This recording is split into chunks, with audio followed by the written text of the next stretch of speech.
Hello hello, আমাদের রয় মোবাইলে পয়েন্টে পেয়ে গেছি আমাদের কমলাকে, যে অ্যাঙ্কারিং এ বিখ্যাত আমাদের দিনাজপুরি দলবাবু। তো কমলদাকে পেয়ে গেছি, কমলদাকে আমরা কিছু বলার জন্য অনুগ্রহ করবো।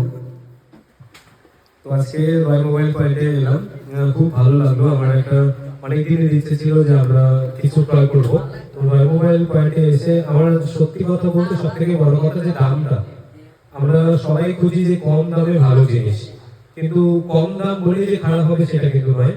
কারণ এইখানে সবার থেকে বড় কথা যেটা পাইকারি, এইখান থেকে সব দোকানে যায়, তো সেখানে তারা লাভ করে তারপরে বিক্রি করে। তো আমরা সরাসরি যদি রয় মোবাইল পয়েন্টে আসি তাহলে কিন্তু এত ভালো মানের জিনিস কম দামে পেয়ে যাব। তো সবাইকে বলবো একবার হলেও আপনারা ভিজিট করুন রয় মোবাইল পয়েন্টে, ঠ্যাঙ্গাপাড়া, একদম এটা কি সুপার মার্কেট, হ্যাঁ সুপার মার্কেট, লক্ষ্মী মন্দিরের অপোজিটে দোকানটা, আপনারা সরাসরি এলেই দেখতে পাবেন Roy mobile point, proprietor Indrajit Ray. Thank you so much.